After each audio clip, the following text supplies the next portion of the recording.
Welcome back to Project 613, Day 10, continuing on the topic of idol worship. We mentioned yesterday that Abraham was the first monotheist. So a little disclaimer. Obviously, Abraham was not the first person to believe in one Hashem. We look at the beginning of the book of Genesis. Adam and Eve were created by God, sin of the tree of knowledge. They spoke to Hashem. Obviously, this continued for a few generations afterwards.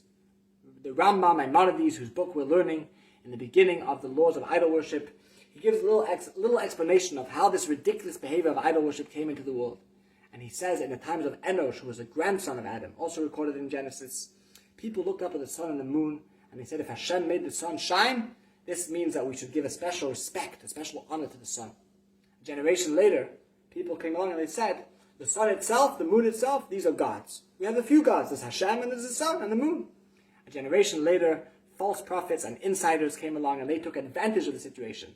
And they started to say that the sun and the moon and the stick and the stone spoke to them and told them to worship it in this way. If they were very charismatic, they drew people into their beliefs. Until eventually, people had completely forgotten about the one and only Hashem. Until Abraham came along and independently discovered and realized that all of this is not possible. There is only one Hashem who is recreating the world every moment. And that's the only Hashem. And Abraham encouraged people and brought back this belief into the world. So we see how widespread idol worship and inciting and false prophecy and all these behaviors were, and how far we have to stay away from them, which explains a little bit of the theme of all these mitzvahs. Continuing today briefly onto the next 13 mitzvahs. A mesit, an insider, is someone who encourages others to do idol worship. And we have 6 mitzvahs about a mesit. Number one is not allowed to be a mesit, to encourage somebody else to serve idols. Number 2, usually we are commanded to love our fellow as ourselves, even to a sinner. This is not the case by an insider. Number 3, usually we are to try to help another person and to have good feelings to them. But with an insider, we are to bear the grudge and not to help them in any way. And then number 4, if somebody is usually in the case of mortal danger, we are to leave everything we're doing and to go to save them in whatever way we can. This is not the case by an insider. 5 and 6, if the insider is being judged in the court of law, number 1, the one who is insided is not to say anything positive about them. They must to try to make them exempt from their punishment.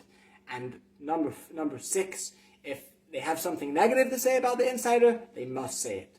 Continuing on to false prophecy, one is not allowed to come along and make up a false prophecy and say that God told them to worship any kind of idol, or the idol itself told them to worship it in any way, because otherwise we'll get punished or rewarded. This is prohibited.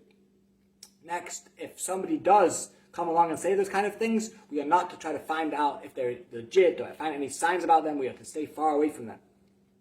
Next, any false prophecy is prohibited. We're not allowed to come along and make up false prophecies, and even to say that a prophecy that was said by Hashem to another prophet was said to us is also prohibited.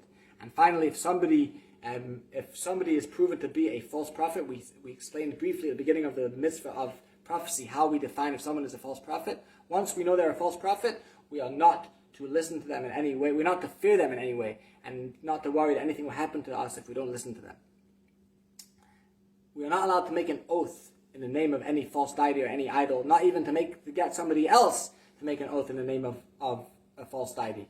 And even to mention the name of an idol is prohibited. In the times of the giving of the Torah, there are 3 kinds of idol worship, behaviors of idol worshippers that are all pretty interesting.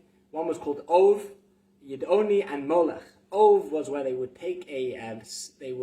offer incense and do these kind of weird acts, and they would hear sounds coming out from under their armpits, answering their questions. Yidoni, they would take a bone, put it in their mouth, offer incense and do some other acts, and go into some unconscious state, and then start to talk about the future. And Molech, they would take their children, give them to priests, and with the permission of the priests, they would take their children back and put them in fire, and walk them through the fire. All of these are prohibited, and we are to stay far away from them. See you all tomorrow for the continuation of the mitzvahs of idol worship. Thank you for joining.